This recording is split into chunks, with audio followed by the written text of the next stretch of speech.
예, 이번에 제가 그 칼럼에 쓴 것처럼 지난 월요일에 제가 시간을 내어서 세종에 있는 교보문고를 갔습니다. 그래서 쭉 이제 둘러보면서 제가 몇 권의 책들을 사왔는데요. 그 소설을 제외한 대부분의 베스트셀러들을 보게 되면은 자기 개발서와 또 인간관계와 관련된 책들이 인기를 얻는 것을 볼 수가 있습니다. 아무래도 우리 사회가 굉장히 끊임없는 경쟁 사회이다 보니까 또 요즘 사람들의 마음속에 자아 실현에 대한 욕구가 있기 때문에 이런 자기 개발서가 꾸준히 인기를 얻는 것 같습니다. 또 많은 사람들이 인간관계 안에서 어려움이 있거나 또 사회생활에서 성공하기를 원하는 마음으로 인간관계나 또 대화법에 대한 책들도 꾸준히 인기가 있는 것을 보게 됩니다. 그래서 사람들의 기본적인 소망들이 있는데요. 그것은 뭐냐면 자기가 하는 일에 성공을 하면서 그와 동시에 원만한 인간관계를 맺어가면서 갈등 없는 삶들을 대부분 소망하고 있습니다. 그러나 여러분들 한 가지 기억할 것은 우리 인생은 선택인데 그 선택의 순간마다 사람들을 만나는데 사람과의 만남에는 당연히 갈등이 있을 수밖에 없다라는 것입니다. 그래서 그런 말이 있어요. 만약에 갈등 없는 삶을 원한다면 대기권 밖으로 나가라. 공감이 가죠? 그러니까 이 말은 뭐냐면 우리가 실은 죽는 순간까지 우리에게는 늘 갈등이 있을 수밖에 없다라는 것입니다. 우리가 지난주에 함께 살펴보았던 것처럼 사도 바울은 자신의 생명의 은인과 같은 어떻게 보면 멘토와 같은 바나바와 심하게 다투고 헤어지고 말았습니다. 우리는 이것을 통해서도 알 수 있는 것은 우리가 하나님의 일을 한다고 해서 심지어는 믿음이 있고 하나님의 계시를 받은 사람들조차도 인간관계 안에서 갈등이 있는 것을 볼 수가 있습니다.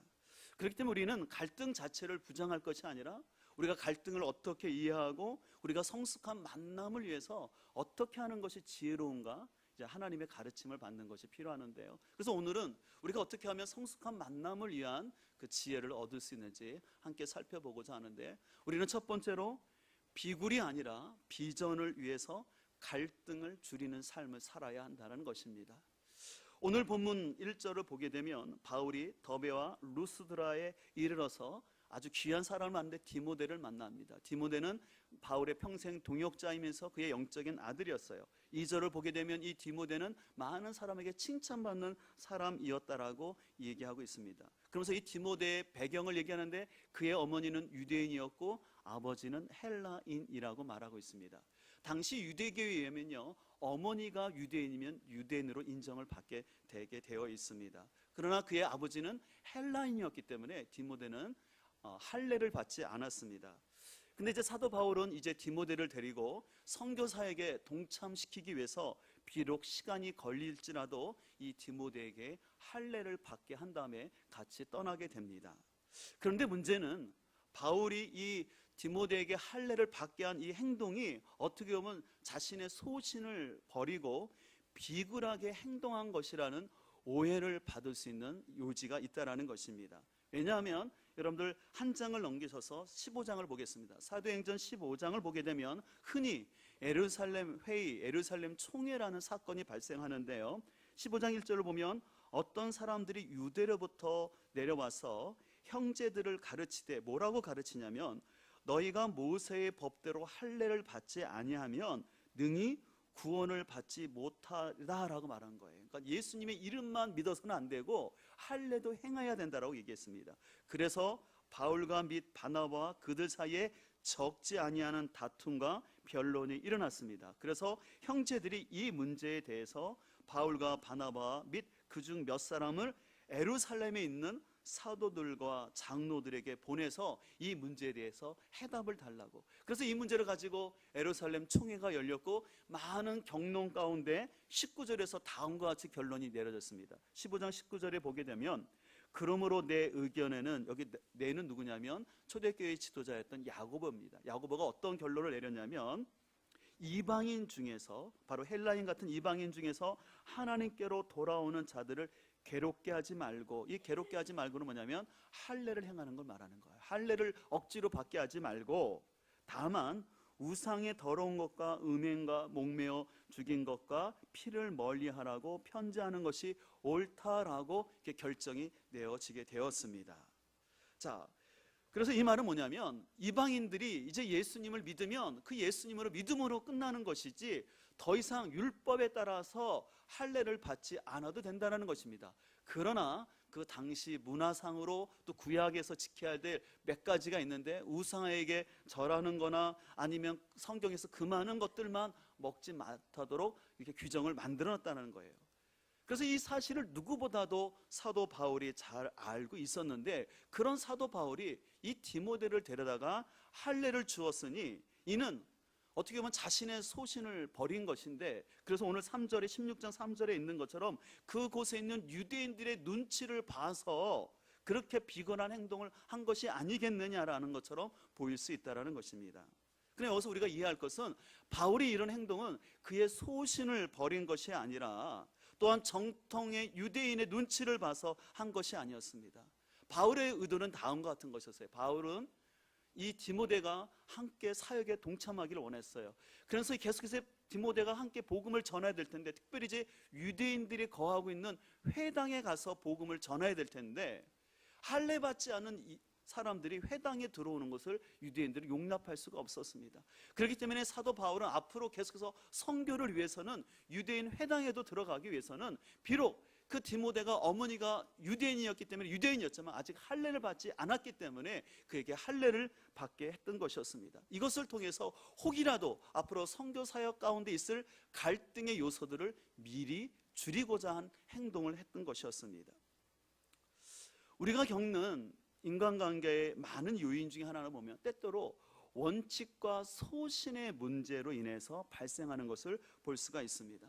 아까 우리가 함께 살펴본 것처럼 사도행전 15장 예루살렘 회의의 원칙대로 한다면 디모데가 할례를 받을 필요는 없었습니다. 하지만 앞으로의 선교 사역을 위해서는 오히려 할례를 받는 것이 도움이 됐기 때문에 할례를 받도록 한 것이었습니다. 우리는 이것을 통해서 우리의 소신과 원칙이 복음의 본질을 놓치지 않도록 해야 된다는 것이에요. 왜냐하면 사도 바울은 복음 증거를 위해서 부름받았어요. 그의 정체성은, 그의 사역의 본질은 예수 그리스도의 복음을 전하는 것이었습니다. 그 가운데 할례가 지장이 된다면 오히려 사도 바울은 그것을 미리 해결하는 것이 지혜로운 방법이라고 생각을 했던 것이죠. 분명히 바울도 알고 있었어요. 할례가 결코 구원의 문제와 직결되지 않는다는 것을 알았습니다. 또 예루살렘 총회의 결정도 알았습니다. 그러나 앞으로 장례를 내다볼 때 이 디모데가 할례를 받는 것이 필요하다라고 생각을 하고 이런 결정을 했던 것입니다.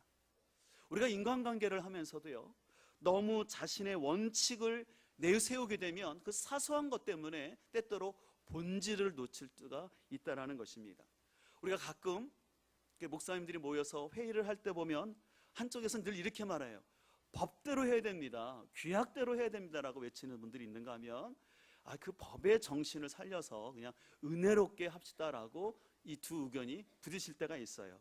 근데 제가 그것을 볼 때마다 중요한 것은 나를 위해서 은혜로 합시다라면 안 된다라는 것이에요.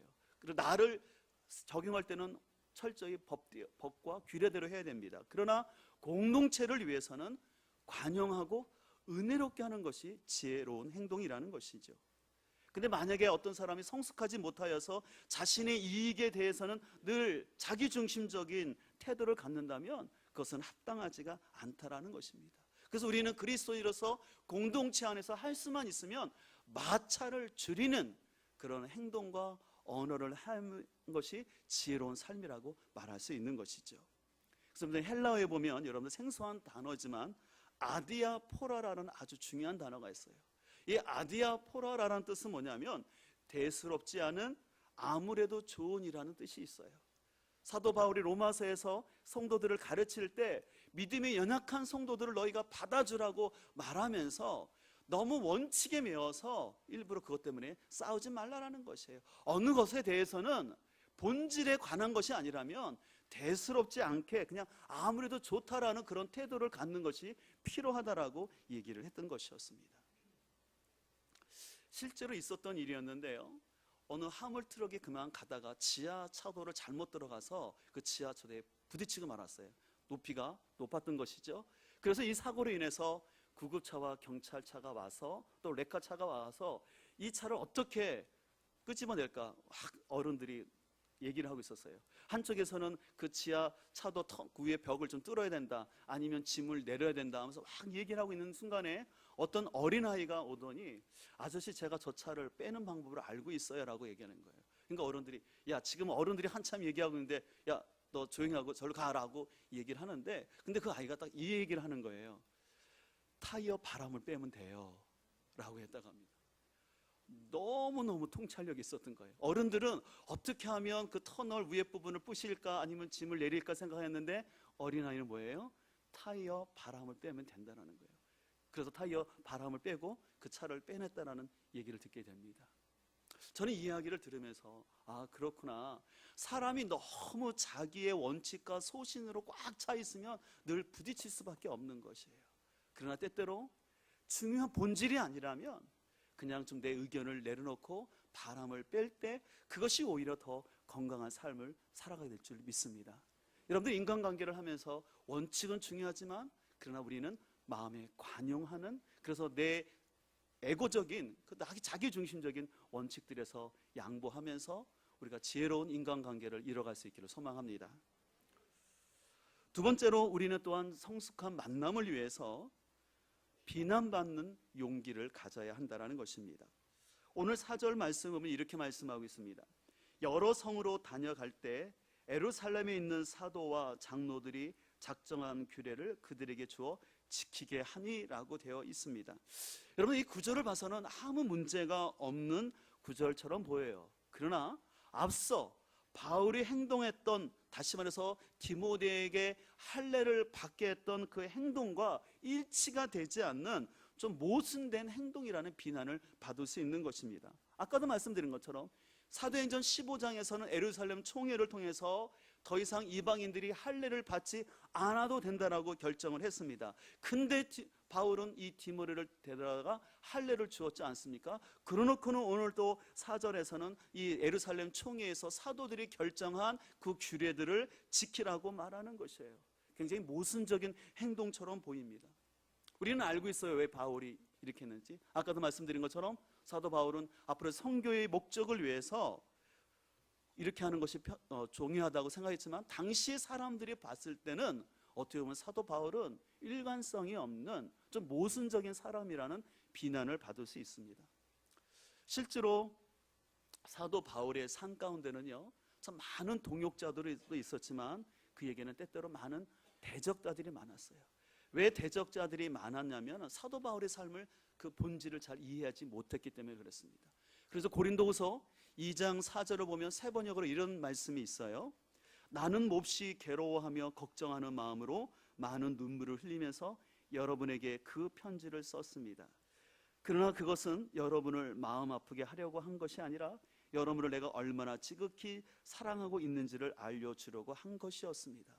이 말은 뭐냐면요, 사도 바울이 2차 전도 여행을 하다가 고린도에 가서 교회를 세우고 거기서 2년 정도 사역을 하다가 다른 곳으로 왔어요.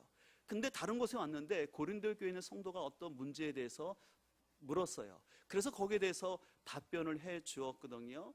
그러고서 이제 그가 이제 고린도전서를 보내고 났는데, 문제는 그 고린도전서를 또 받은 사람들 가운데는 사도 바울을 향해서 오해를 하고 비난을 하는 것이었어요. 주로 어떤 비난을 했냐면, 사도 바울은 왜 이렇게 고난을 많이 받나라는 거예요. 사도 바울은 개인적인 육체적인 질병도 있었고, 또한 그가 사역하면서 많은 강도의 위협이나 여러 가지 고난을 받았어요. 그러니까 성도들이 생각할 때는, 아니, 당신이 하나님의 사도라 하면서 왜 이렇게 자신의 병도 못 고치고 이렇게 고난을 많이 받냐고, 자신이 진짜 하나님의 사도 맞습니까? 두 번째는 뭐냐면, 이 사도 바울은 사도들, 예루살렘 총회에 있는 사도들이 써준 추천장이 없다. 사도 바울은 그걸 신경 안 썼거든요. 하나님 부르신 대로 갔거든요. 근데 추천장이 없다고 이 야단을 쳤던 것이죠. 또 한 가지, 사도 바울은 신뢰성이 없다. 왜냐하면 특별히 고린도 교회와 또 여러 교회를 방문하는 여정 가운데 좀 일정들을 변경했거든요. 그 방문 일정을 변경한 걸 가지고 이 사도 바울은 이랬다 저랬다 하는 사람이다 라고 얘기를 하는 것이었습니다. 또 네 번째는 하나님의 말씀을 좀 왜곡한다. 특별히 구약의 율법과 관련된, 아까도 말한 것처럼 사도 바울이 어떤 중요한 원칙이 있는데 그것을 바꿨다라고 하면서 왜곡한다라고 비난을 받았습니다. 무엇보다 사도 바울은 인격적인 모독도 많이 당했는데요. 사도 바울이 우리에게 편지를 보낼 때는 굉장히 글은 잘 쓰지만 막상 우리 앞에 오면 사람이 벌벌벌 떨면서 말도 제일 못하고 어눌하고 또 생긴 것도 좀 이렇게 당당하게 생겨야 되는데 좀 뭔가 좀 연약하다라는 것이에요. 특별히 제가 그 성지순례를 갔을 때 사도 바울의 고향이 다소를 갔는데요. 그 다소에 갔더니 거기 계신 선교사님이 진짜 안내하더라고요. 그 다소 지역은 굉장히 물이 안 좋아서 석회질이 많이 나오더라고요. 그러니까 다소 사람들이 키가 작고 안짱다리가 많아요. 그래서 한 선교사님이 아마 사도 바울이 저런 모습이 아니었을까 얘기했는데 저 충분히 공감이 갔어요. 어쨌든 사도 바울은 그 외모적인 것 갖고도 많이 비난을 받았어요. 또 사도 바울이 어떤 오해를 받았냐면 사도 바울이 텐트 메이커로서 자기가 사례비를 받지 않는다고 얘기했거든요. 어느 부분에서는. 그러놓고는 사도 바울이 예루살렘 교회를 위해서 구제헌금을 준비하라고 많은 얘기를 했거든요. 그러니까 사람들이 어떻게 또 오해를 했냐면 사도 바울이 막상 자기가 사례비를 받지 않는다 해놓고 왜 이렇게 저렇게 헌금을 강조하느냐, 결국 그 헌금을 통해서 자신이 받으려고 하는 거 아니겠느냐라는 이런 식의 오해를 너무너무 많이 받았어요. 그래서 사도 바울을 연구할 때 꼭 중요하게 나오는 주제가 뭐냐면 사도 바울의 대적자다라는 그런 주제입니다. 어쨌든 사도 바울은 너무나 많은 오해가 있었고 고난이 있었어요. 그래서 사도 바울에게는요 많은 동역자도 있었지만 실은 사도 바울을 오해하고 떠나간 사람들도 있었음을 디모데 후서를 통해서 알 수가 있습니다. 아마 사람들 중에는 이런 사람도 있었을 것 같아요. 우리가 아는 것처럼 사도 바울이 바나바와 다투고 헤어졌다는 소식을 사람들이 들었을 거예요. 아마 그 소리를 들은 사람 가운데는 아니 아무리 그렇지 바울이 어떻게 바나바와 헤어질 수 있느냐.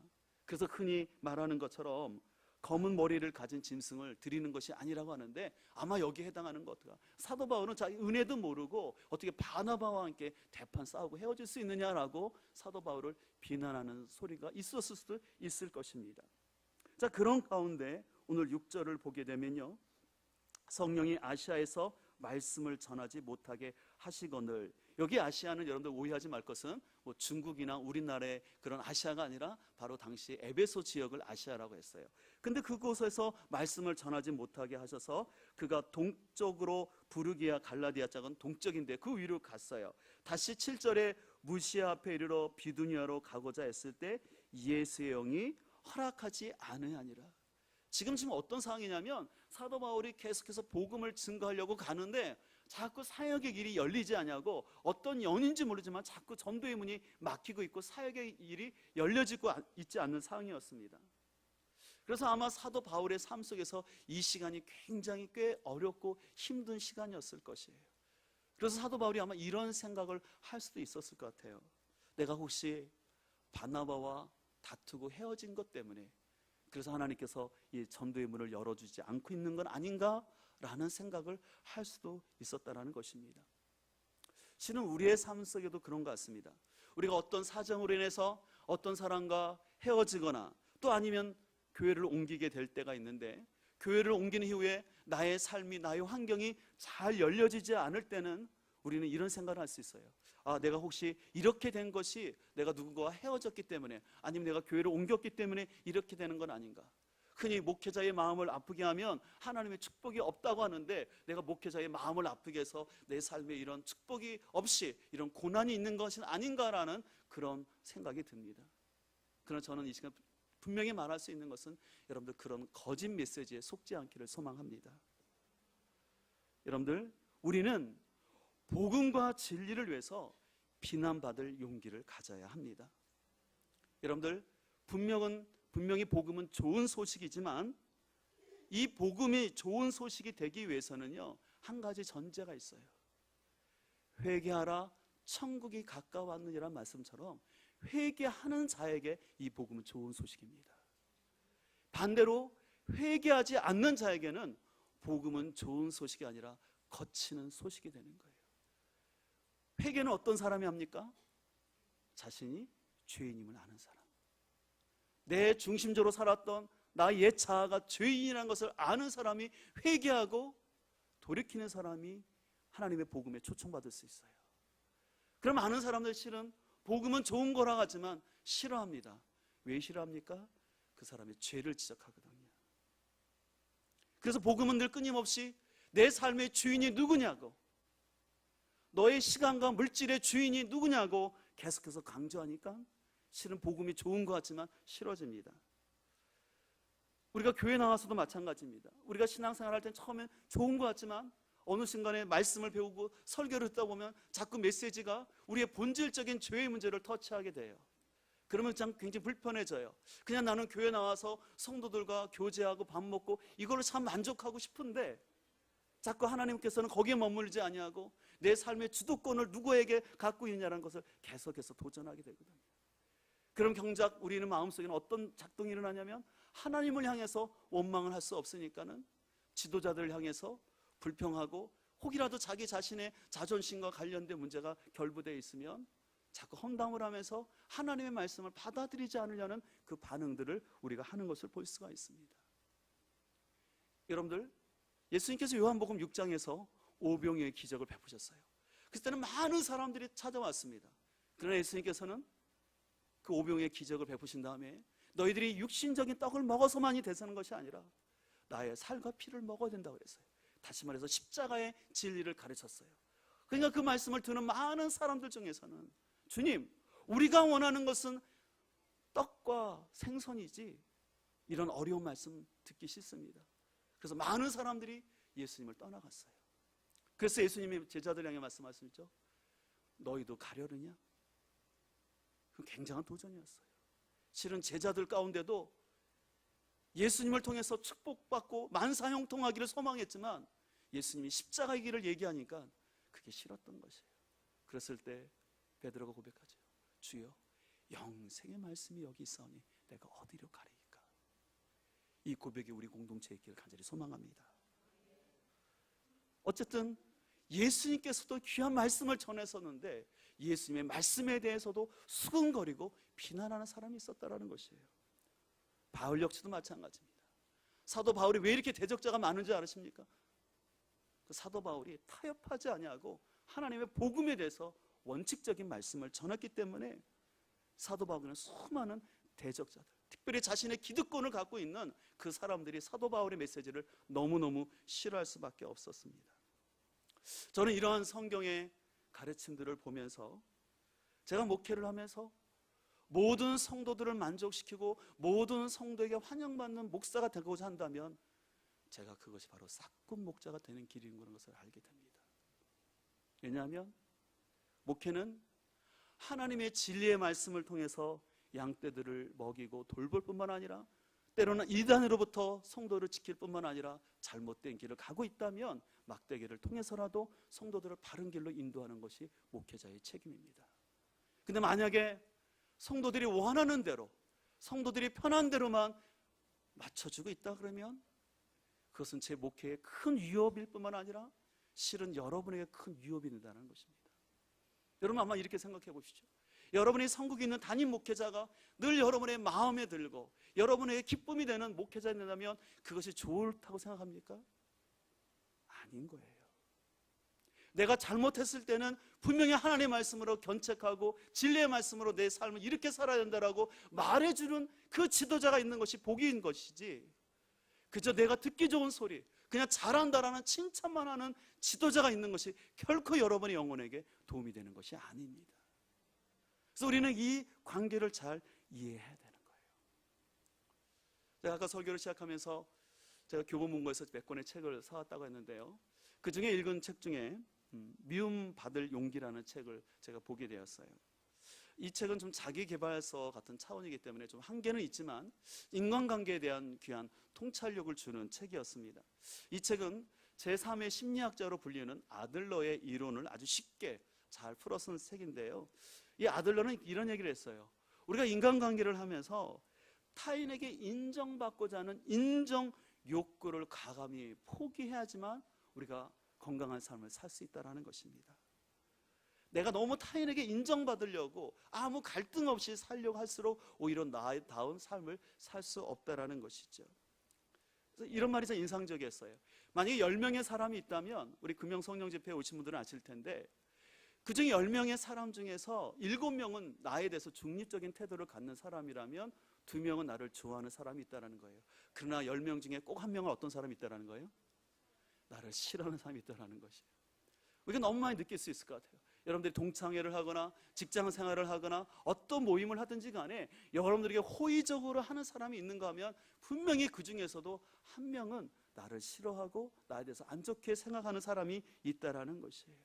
근데 중요한 것은 그런 사람 때문에 너무 여러분들이 미움받는 것을 두려워해서 그냥 다른 사람에게 비유만 맞추지는 말라는 것입니다.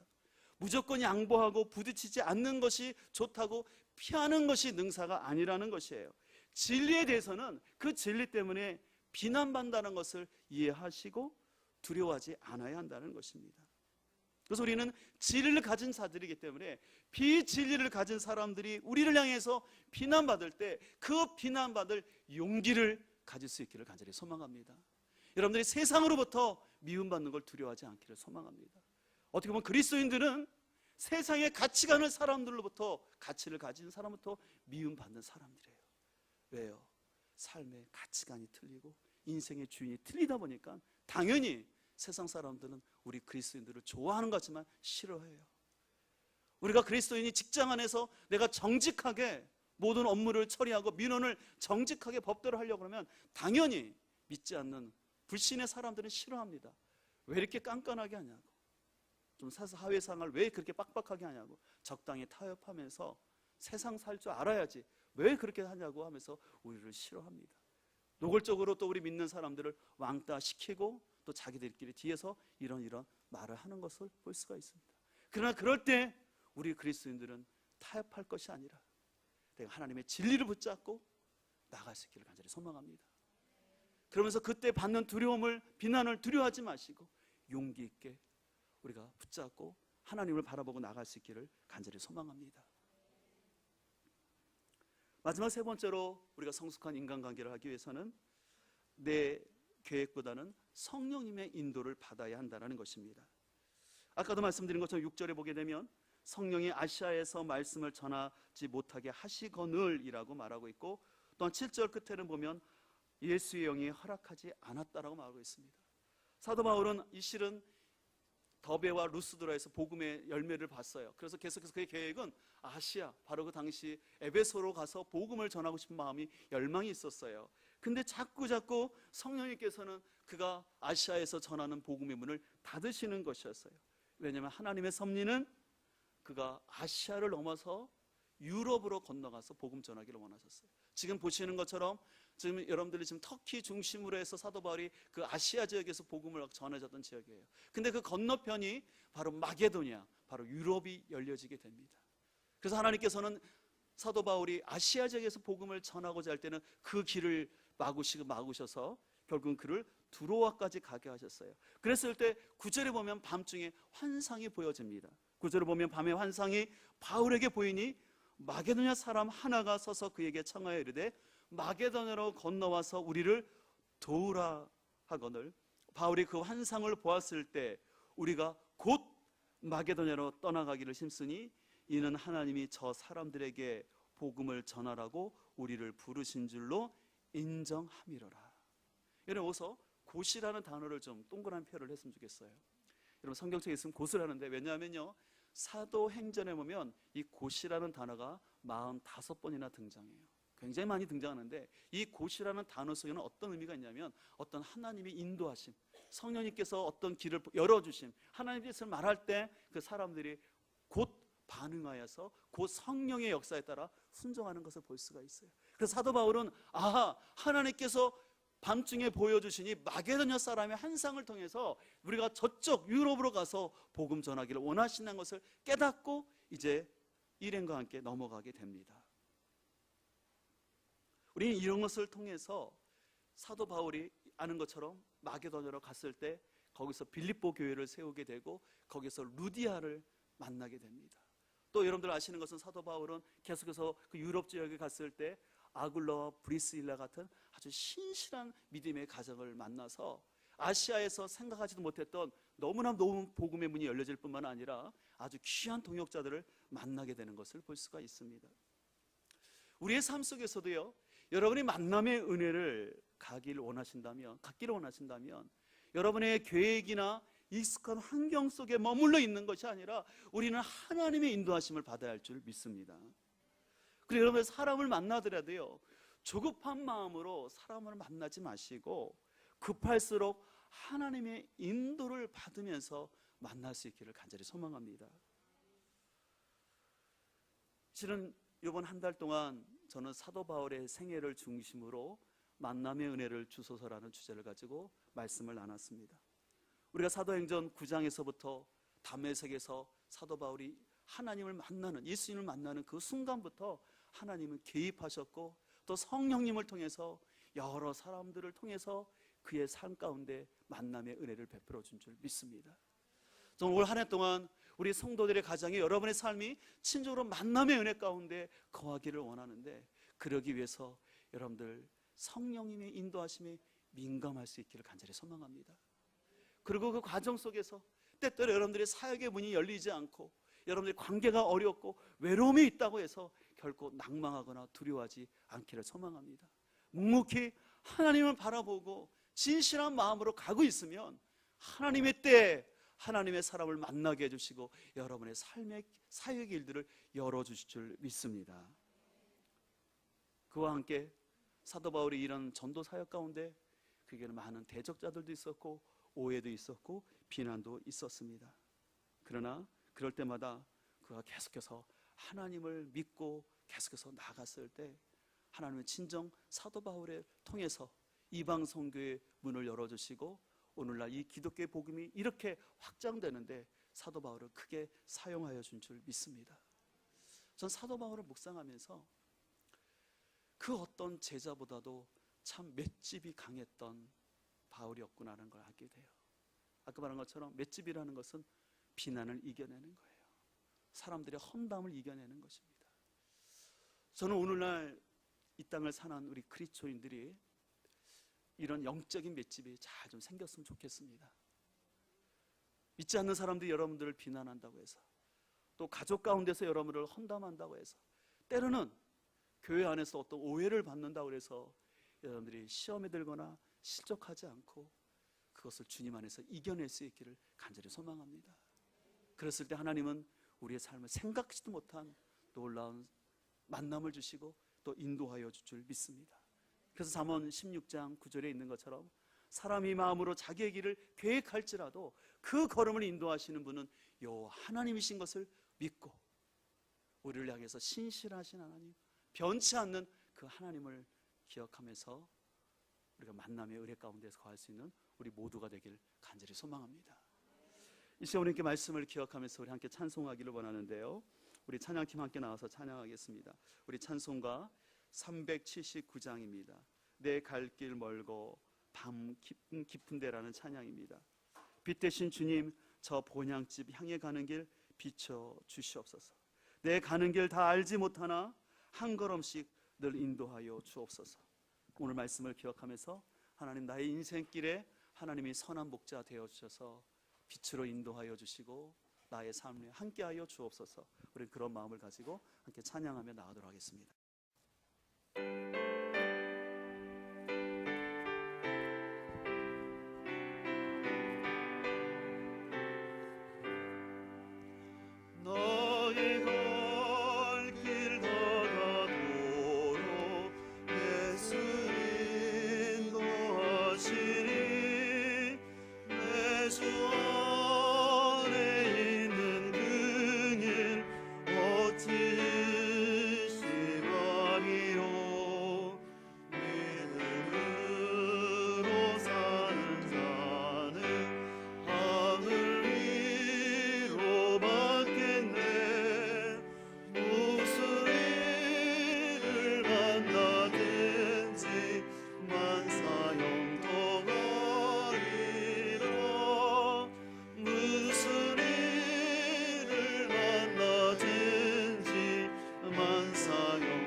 절입니다. 나의 갈 길 다가도록, 나의 갈 길 다가도록 예수 인도하시니 그의 사랑 어찌 큰지 말로 알 수 없도다. 성령